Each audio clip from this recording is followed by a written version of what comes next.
Hey Guitar Fam, what's going on? I wanted to make this video not so much necessarily to gripe about anything, but just to like express my frustration with a particular brand of guitars. Because let me start by saying this: I love Les Pauls. I love the way they look. I love the history behind them. I love the way they sound. I love the way they feel. I love the way they play. As a matter of fact, like 5 or 6 years ago, I bought 2 Les Pauls kind of in rapid succession. One after the other. I bought a Gibson Les Paul Studio, and then I bought a Gibson Standard Light. Both really awesome guitars, but they both had the same problem. And as soon as I bought them, I knew what I was getting into. I knew I was going to be getting into the problem with tuning, right? Typical Les Paul behavior is the G string won't stay in tune to save its own life, literally. And that's after doing everything. The first thing I did when I bought these 2 guitars is I had the nuts replaced on them, the factory nuts taken out and replaced. I even bought new bridges for them to try out to see if it would help stay in tune. I bought new tuners for them. I forget, I'll put the exact model up here as far as which tuners I used. I bought like nut lubricants, saddle lubricant, everything. I knew I was gonna have to deal with it. You know, I knew it was gonna be an ongoing issue. And I worked at a guitar store for like 5 years, and so I played literally hundreds of Les Pauls, and almost all the time this is the issue with them. And like when you pay $2,000, $3,000, $4,000 for a guitar, you should not have to replace the nut. It should be cut properly. Or like Gibson, I feel like Gibson is resting on their laurels and just, you know, taking one for tradition and design, which I understand, but at the same time, like if you're someone like me who's, you know, making instructional videos and performance videos and things like that online, and I'm doing all the production myself, all the cameras, all the lighting, all the angles, all the computer stuff, all the editing, the last thing I want to have to do is freaking retune every take, or even like after just playing a couple notes. And you know, leave your comments below. Have you had good luck with Les Pauls, in particular Les Pauls, because they have that stupid design where it binds up the G and sometimes the D string too, and just the tuning stability overall. It's just ridiculous. I wish that I could get a Les Paul that stayed in tune, but I mean, look what's behind me right here.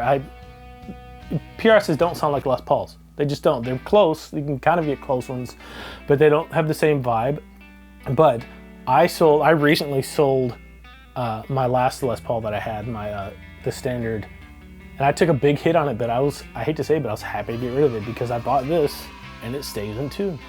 I don't have any problems with it. This guitar, I showed up to a rehearsal one time with it. I tuned it once at the beginning, and and I literally didn't tune it for the rest of the rehearsal, which is like 45 minutes to an hour long, which is really great.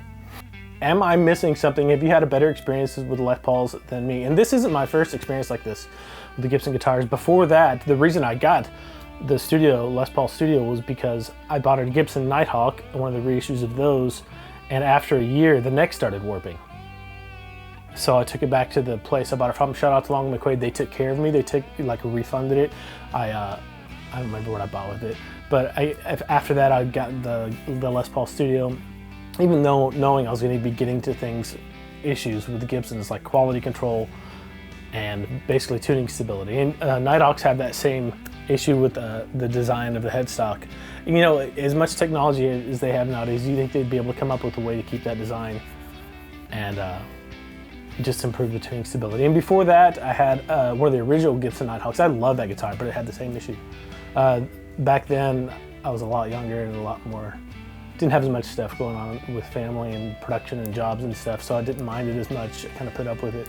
But I'm not endorsed by any company, not PRS, not Gibson, nothing like that.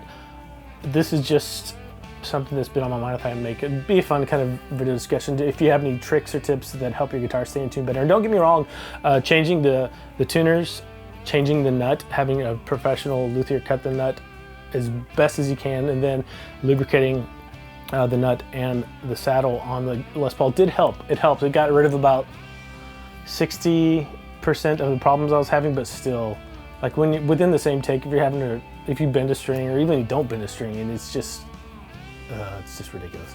Anyway, I'm the kind of person that changes guitars or goes through guitars like most people go through their underwear. Or at least I have been historically.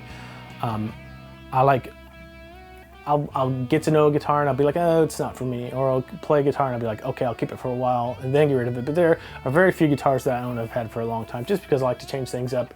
And it's funny because I don't consider myself a Fender person, but most of the guitars that I end up keeping are Fenders. Like I have my Tele and my Strat that I've had for a long time. I have this guitar for quite a while.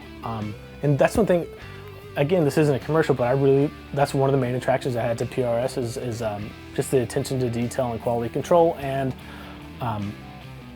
they just stay in tune better. I mean, of course you're gonna get some guitars every now and then from any manufacturer where then that's not quite right or something like that, but and you know, a small tweak like that from your local guitar repair guy, you should be able to fix stuff like that, no problem. So let me know what you think below in the comments. Am I missing something? Is your Les Paul staying tuned freaking fantastic? I've never come across one that has. I've come across ones that are certainly better than other ones on the scale, but nothing like when you get a Strat set up right or when you get a PRS set up right. So I don't know. I would love to own a Les Paul, but unless something changes like drastically in the future, I don't ever see myself buying one. There are just lots of other options out there nowadays, even with boutique stuff, if you're going to spend that much money, that are get really close to the sound of a Les Paul, which I like a lot. So I don't know. We'll see. For now, I really love this guitar. I got it secondhand on Craigslist, and it's just right in between a Les Paul and a Strat as far as tone and feel. So we'll see if it makes a cut and sticks around or not. That's it.